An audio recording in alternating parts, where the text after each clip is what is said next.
the storm outside raged as if the heavens themselves were rehearsing a fury meant only for one. Lightning illuminated the tall windows of St. Augustine Academy, the prestigious New York school that prided itself on shaping the next generation of society's elite. Inside, the marble floors reflected the cold fluorescent lights, echoing the hurried steps of students as they fled from one corridor to the next. But in a quieter wing of the school, removed from the chatter and the grandeur, a young girl sat slumped at a bench, a crumpled exam in her hands. The red F glared at her like a wound, pulsating with every heartbeat. Isabella Carrington, daughter of one of the wealthiest men in America, appeared to have everything the world could offer: beauty, poise, designer uniforms, and the inevitable promise of a brilliant future. But beneath the polished exterior and the prestigious surname was a storm of anxiety, a deep well of insecurity. Every test, every assignment, every expectation weighed on her like a millstone. To Isabella, every failure felt as though she had betrayed not only herself but the empire her father had built. That afternoon, tears threatened to spill as she walked the empty hallway, trying to conceal her frustration behind her perfectly straight posture. Her gaze fell upon a figure who, in most students' eyes, was nearly invisible, a custodian, diligently mopping the floors, her gloves worn, her uniform beige, and a bright red scarf holding back her gray-streaked hair. Maria Alvarez, the custodian, moved with quiet authority, her presence both grounded and compassionate, her dark eyes aware of things most overlooked. "Rough day, sweetheart?" Maria's voice carried the soft cadence of a life earned through hardship, a hint of her humble beginnings in Mexico threading through each syllable. Isabella lifted the paper, letting it speak for her, unable to form words. Maria placed the mop on her shoulder and gave a knowing smile. "Sometimes the lessons that matter the most aren't in textbooks," she said. "They're in how we rise after we fall." The words echoed in Isabella's mind as she returned to the Carrington mansion that evening. The halls, lined with oriental rugs and portraits of famed artists, were silent in contrast to the chaos in her thoughts. She felt suffocated by the weight of perfection, by the fear of disappointing the father whose empire overshadowed everything. Yet, for the first time, a spark ignited within her, the possibility that there was a different way to approach life, a secret that might change not only how she faced exams, but how she faced herself. The unlikely friendship between Isabella and Maria began there. Maria carried within her stories of sacrifice, courage, and wisdom etched into every wrinkle of her face. She had a key that no book or lesson could teach, a key to seeing one's own worth and strength. In those silent corridors, two worlds collided, the heiress who feared failure and the custodian who knew the power of perseverance. The next morning, Isabella returned to school, the failure of the previous day lingering in her mind. Whispers trailed her as classmates passed by, some giggling, others casting glances of condescending pity. How could the daughter of Theodore Carrington, magnate of investments in real estate, fail at simple arithmetic or literature? But Isabella's struggle wasn't a matter of intelligence. It was anxiety, fear, and the suffocating feeling of not belonging. At the end of classes, she found herself again in the almost empty hallways, where she discovered Maria kneeling by a broken water fountain, cleaning up a small flood. Hesitating, she spoke softly. "You said yesterday that some lessons aren't in books." "What did you mean?" Maria measured her for a moment, as if deciding whether Isabella was ready. Slowly, she stood, gripping her mop firmly. "Sweetheart," Maria said, "you're surrounded by teachers, but none of them teach you to believe in yourself. You can memorize formulas, recite dates, repeat theories, but if inside, you think you're incapable, the world will only prove you right." Isabella frowned, uncertainty clouding her features. "But, how do I change that? I've studied harder than anyone, hired tutors, stayed up nights, and it's always the same." Maria's eyes softened, reflecting the quiet strength of a life tempered by adversity. "You've been fighting the world.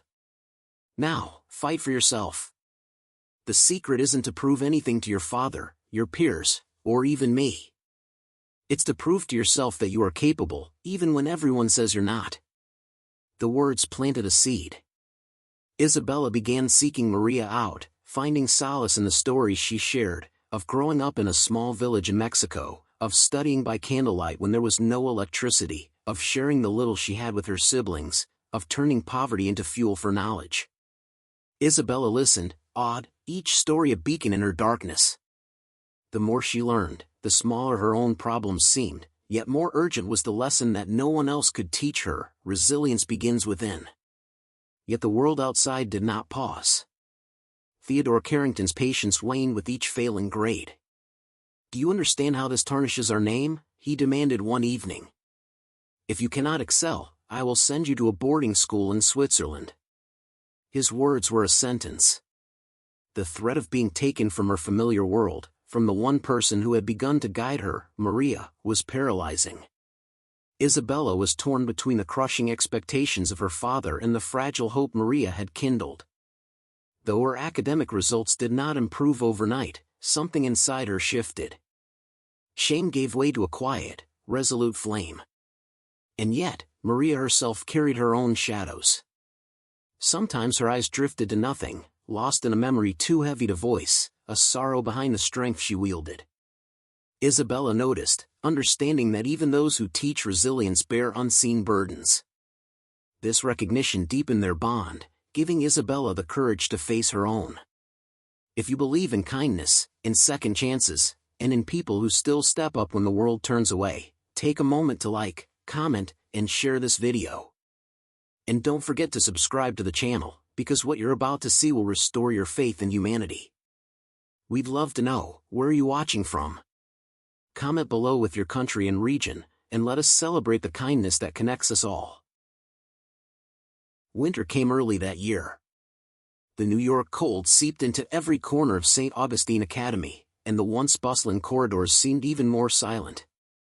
Isabella, despite continuing to stumble in tests, no longer crumpled under failure. Maria had taught her that mistakes were not verdicts, but invitations to persist. But pressures continued: the looming boarding school, the cold reprimands, the judgmental peers. One gray Friday, after yet another disastrous mathematics exam, Isabella sought refuge in the maintenance room. The faint scent of cleaning solutions mingled with the warmth of the small heater. She dropped her bag and sank to the floor.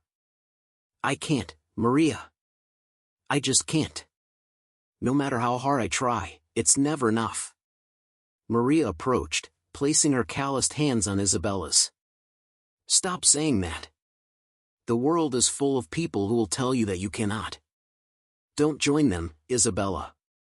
You can." "But maybe I'm just not meant for this," Isabella whispered, tears brimming.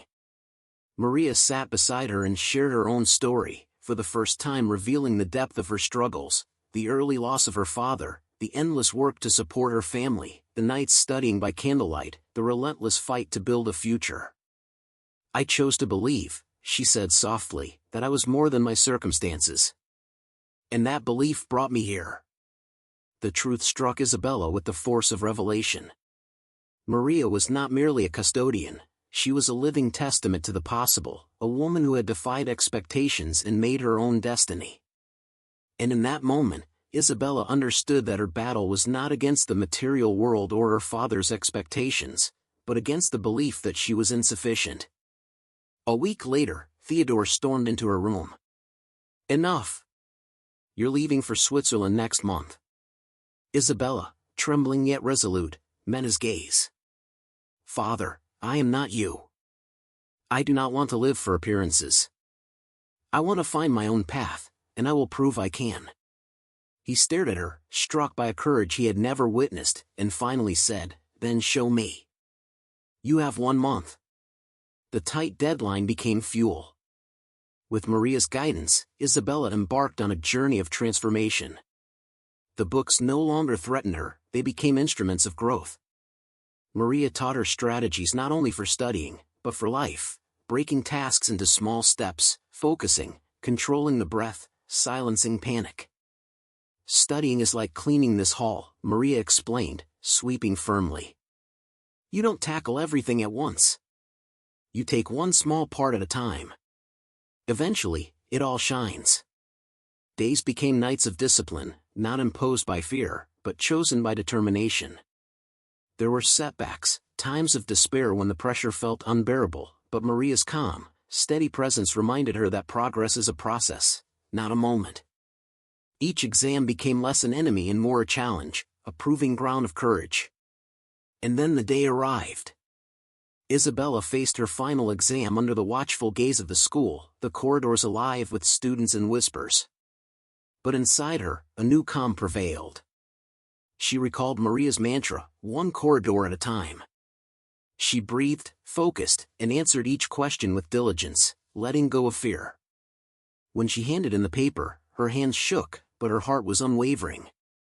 The days afterward were filled with anxious anticipation. Finally, the results arrived. For the first time, a B shone on her mathematics exam. Not an A, but a triumph in the language of perseverance. Her father, seeing her smile and the spark in her eyes, paused before speaking. "You did it," he said, astonished, his tone a mixture of surprise and pride. The true climax, however, occurred at school. The teacher praised her improvement publicly, acknowledging her progress. Isabella felt pride, not shame. She ran to the maintenance room, embracing Maria with tears and laughter. "I did it," she cried. Maria's eyes glistened. "I knew you could, sweetheart. You just had to believe." From that day on, Isabella walked the school corridors lighter, empowered by self-belief rather than fear of judgment. Theodore gradually recognized her resilience. Teachers noticed her engagement. Students observed a transformation in the heiress who now sought understanding instead of approval. And Maria, once invisible, now carried the quiet respect of all who witnessed the bond she had formed. Years later, Isabella Carrington graduated with honors, choosing to study psychology to help other young people overcome fear and self-doubt. Her speeches spoke not of wealth, but of courage and faith, crediting the custodian who had ignited her transformation. Maria, sitting in the front row, wept not from sadness, but pride. The Carrington mansion, once defined by wealth alone, now knew the value of resilience and belief. Theodore learned a lesson no fortune could buy, the power of hope and perseverance. And the story of the heiress and the custodian became a quiet legend in St. Augustine Academy, proof that it is not money or pedigree that shapes destiny, but the courage to rise after every fall. A plaque in the school garden now bears Isabella's words, "The greatest lesson is not found in books, but in the courage to believe in oneself." Beneath it, Maria's name shines, an enduring testament to the power of guidance, belief, and the unexpected ways two lives can transform one another. And so, in the echoing halls of New York's cold winters, amidst the warmth of human connection, two unlikely companions prove that even the most improbable bonds can illuminate the path to greatness. Which part of this story touched you the most? Share your thoughts in the comments below, I'd love to read them. And don't forget to subscribe to the channel and turn on notifications, so you won't miss any of our next emotional stories.